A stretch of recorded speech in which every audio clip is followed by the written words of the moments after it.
Hello বন্ধুরা, তো সবাই কেমন আছো? আশা করি সবাই ভালো আছো আর আমিও খুব ভালো আছি। আজকে তোমাদের সাথে একটু অন্যরকম ভিডিও শেয়ার করব। আজকে তোমাদের সাথে তালের বড়া রেসিপি শেয়ার করব। আমাদের এই সিজনের প্রথম তাল তো বাবা এনেছিল বাজার থেকে। এই ভিডিওটা অনেকদিন আগেরই, আসলে আমারই কুড়েমো করে ভিডিওটা এডিট করা হয়নি বলে তোমাদের সাথে শেয়ার করতে পারিনি এতদিন। তো জানি সবাই তালের বড়া করতে পারো, তাও আমি ভাবলাম তোমাদের সাথে শেয়ার করি। সব কিছুই তো করি, তো এটা কেন করব না। অনেকেই পারে না, তো তাদের এইগুলো দেখে একটু হেল্প হতে পারে। তার জন্য কিন্তু মা তালটাকে ভালো করে আঁশ ছাড়িয়ে নিয়েছে, আর এটা ছিল 3 আটির তাল। তারপর ভালো করে জল দিয়ে ছেনে এই একটা সাজির সাহায্যে তালের যে পাল্পটা সেটা বের করে নিচ্ছে।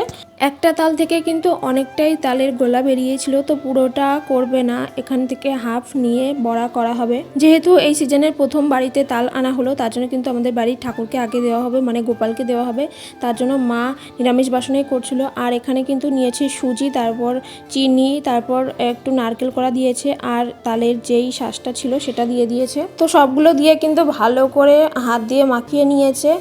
আর এর মধ্যে সুজি দিলে খেতেও খুব ভালো লাগে। তোমরা কিন্তু সুজির বদলে ময়দাও দিতে পারো, কিন্তু সুজিটা দিলে একটু ভালো লাগে বেশি খেতে, তাই। আর এখানে কিন্তু দেখো পুরো মাখা হয়ে গেছে। এবার কড়াইতে তেল দিয়ে আস্তে আস্তে ছোট ছোট গোল গোল করে বড়ার মতো করে ভেজে নিতে হবে। তো তালের বড়া খেতে কার কার ভালো লাগে আমাকে একটু কমেন্ট করে জানিয়ে। তো আমি তো তালের বড়া খেতে খুব ভালোবাসি।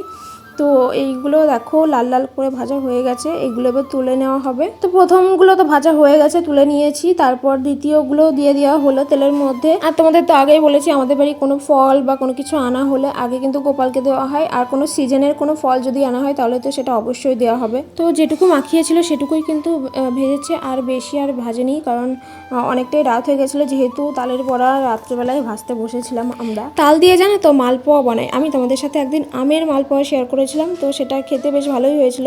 তা আমি একদিন তালের মালপোয়া বানিয়ে তোমাদের সাথে শেয়ার করব। তো এই দেখো তালের বড়া কিন্তু হয়ে গেছে। তো আমার ভিডিও দেখে তোমাদের যদি কোনো হেল্প হয় তাহলে কিন্তু আমার খুব ভালো লাগবে। তো আজকের ভিডিওটা এই পর্যন্ত, দেখা হবে নেক্সট কোনো ভিডিওতে। তো চলো টাটা সবাইকে, সবাই খুব ভালো থেকো।